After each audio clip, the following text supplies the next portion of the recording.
ஓம் சாந்தி. நான் இரட்டை கிரீடாதாரி ஆத்மா.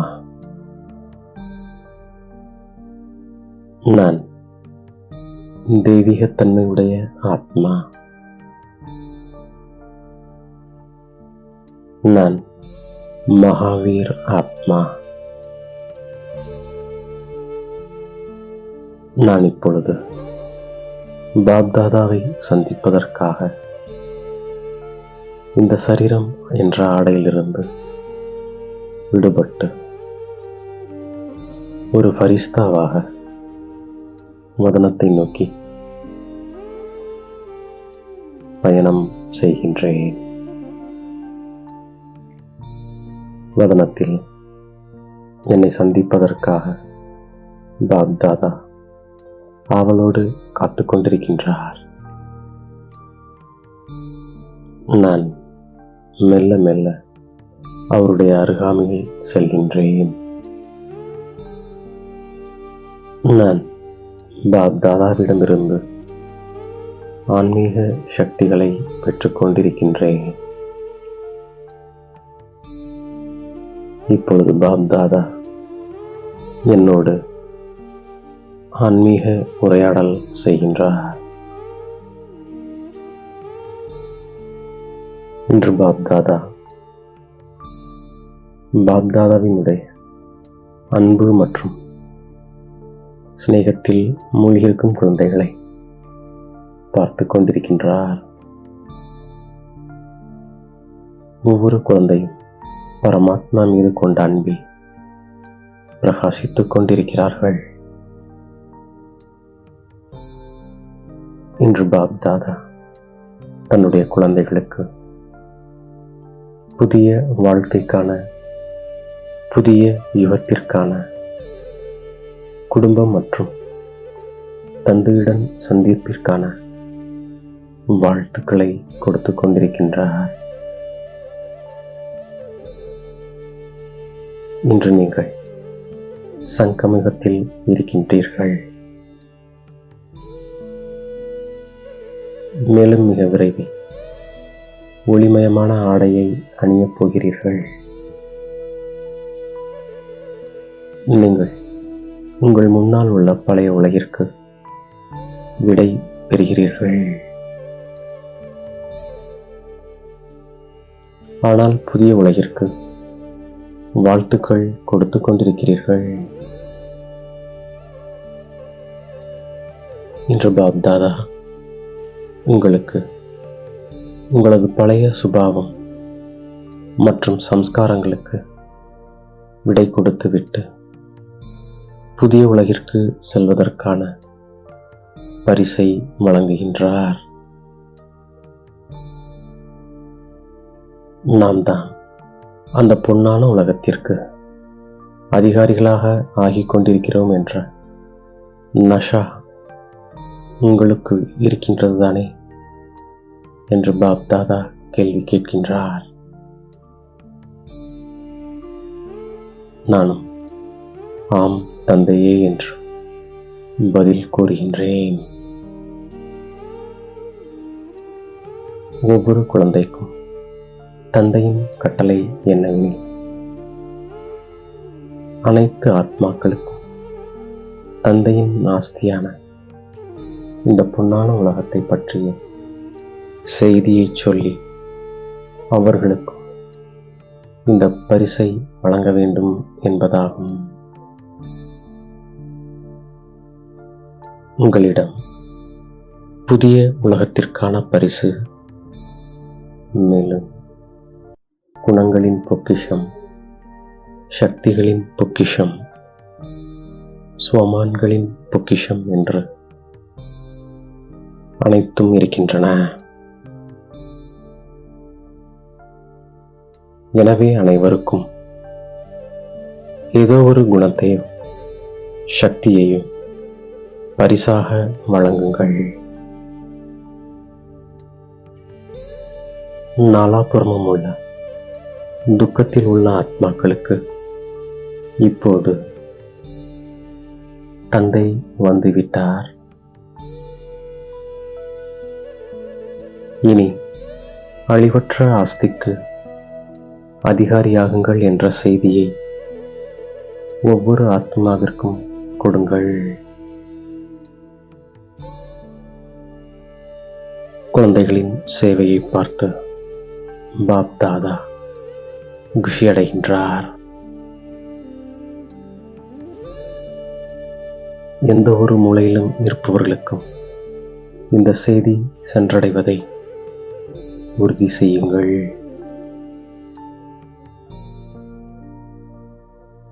யாரும் விடுபட்டு விடக்கூடாது. நீங்கள் உங்கள் சகோதர சகோதரிகள் மீது விசேஷமான இரக்க உணர்வும் நலம் விரும்பும் தன்மையும் கொண்டு அனைவருக்கும் இந்த செய்தியை கொடுக்க வேண்டும். பாப் தாதா ஒவ்வொரு குழந்தையையும் பார்த்து ஆஹா குழந்தைகளே ஆஹா என்று பாடல் பாடுகின்றார்.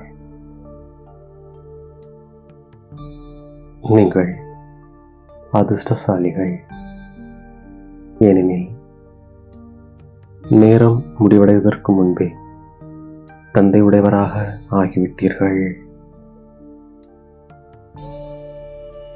ஆகவே பாப் தாதா பல கோடி மடங்கு அதிர்ஷ்டசாலிகள் ஆகுவதற்கான வாழ்த்துக்களை கொடுத்து கொண்டிருக்கின்றார்.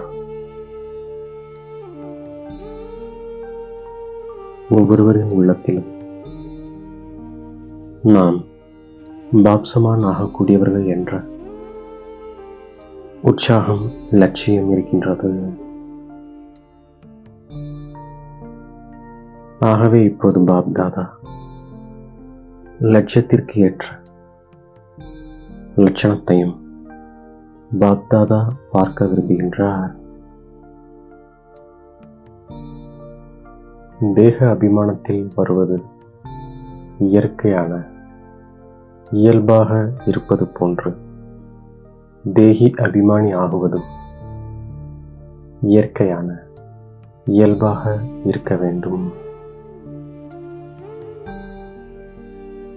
நீங்கள் உழைப்பிலிருந்து முக்தி அடைந்து மேலும் இயற்கையான நிலையாக மாற வேண்டும்.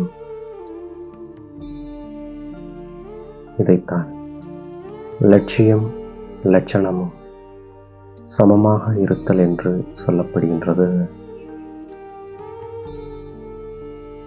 பிறகு பாருங்கள், நீங்கள் பாப்சமான் ஆகுவது மிக சகஜமாக மேலும் இயற்கையானதாக இருக்கும்.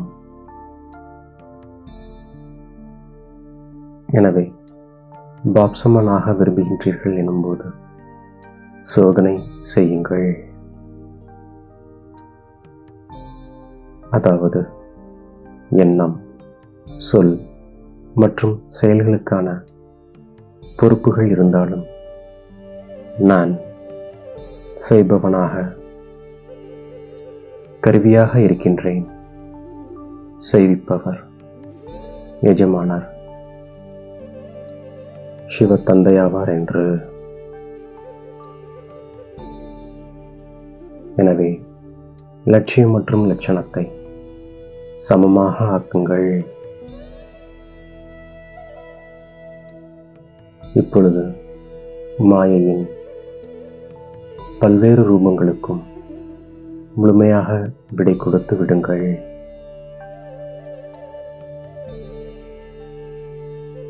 ஒரு நாளைக்கு மொத்தம் 24 முறை தலா 10 நிமிடங்கள் பயிற்சி செய்ய வேண்டும். ஏனெனில் எதிர்காலத்தில் நீங்கள் உங்களுக்காகவும் உலகிற்காகவும் கிரணங்களை பரப்ப வேண்டிய கட்டாயத்தின் நேரம் வரும். எனவே பாப் தாதா இந்த அனுமதியை வழங்குகின்றார். பாப் தாதா உங்கள் ஒவ்வொருவரையும் மிகவும் சிரேஷ்டமான சொரூபத்தில் பார்க்க விரும்புகின்றார்.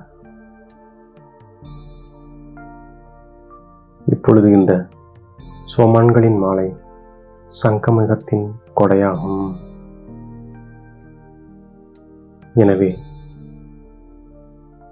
ஒவ்வொரு சூழ்நிலைக்கேற்ப அதற்கேற்ற சோமான்களை தன் முன்னால் வையுங்கள். மேலும் சோதனை செய்யுங்கள். எங்கே சோமான் இருக்கின்றதோ அங்கே தேக அபிமானம் என்பது அழிந்து போய்விடுகின்றது.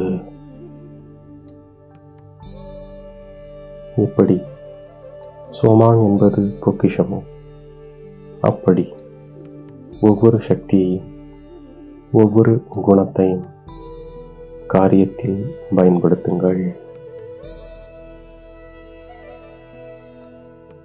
சங்கமகத்தின் மகிமை ஒவ்வொரு நாளும் உற்சவம்தான். இன்று பாப்தாதாவின் விசேஷ சங்கல்பம் என்னவென்றால், பழைய ஆண்டிற்கு விடை கொடுப்பது போல மாயைக்கும் விடை கொடுக்க வேண்டும் என்பதே. வீணான சங்கல்பங்களுக்கும் விடை கொடுங்கள். ஒவ்வொரு அடியிலும் ஸ்ரீமத் படி நடப்பது என்பது தந்தையின் கையோடு கைப்பிடித்து நடப்பது என்பதாகும். எனவே அனைவருக்கும் புது வருடத்திற்கான, புது வாழ்க்கைக்கான, மேலும் புதிய யுகத்திற்கான பல கோடி மடங்கு வாழ்த்துக்களை பாப்தாதா தருகின்றார். இப்பொழுது என் தலை மீது கை வைத்து வரதானங்களை வழங்குகின்றார். பழைய வருடத்தின் கூடவே பழைய சம்ஸ்காரங்களுக்கு விடை கொடுக்கக்கூடிய, பழைய சுபாவங்களுக்கு விடை கொடுக்கக்கூடிய மகாவீர் ஆத்மா ஒவ்வொரு அடியிலும் பல மடங்கு வருமானம் செய்யக்கூடிய ஆத்மா, சதா சுவமானத்தை கொடுக்கக்கூடிய பாப்தாதாவின் ஸ்வமான்களினுடைய நிலையில் இருந்து அனுபவம் செய்யக்கூடிய ஆத்மா, முழு கல்பத்தில் 21 பிறவிகளுக்கான அதிகாரத்தின் ஆஸ்தியை பெற்றிருக்கும் சிரேஷ்ட அதிகாரி ஆத்மா, புருஷார்த்தத்தில் வெற்றியை பெறக்கூடிய இரட்டை கிரீடாதாரி ஆத்மா, திவ்ய குணங்களுடைய ஆதாரத்தில் எண்ணம், சொல் மற்றும் செயலை செய்யக்கூடிய தெய்வீக தன்மையுடைய ஆத்மா,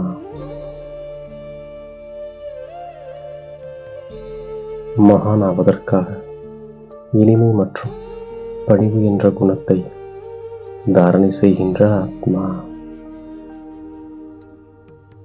இப்படி பாப்தாதா கொடுத்த ஒவ்வொரு சமானங்களையும் புத்தி என்ற பையில் சேமித்துக் கொண்டு அவரிடமிருந்து விடைபெற்று மீண்டும் இந்த சரீரத்தில் அவதரிக்கின்றேன். ஓம் சாந்தி.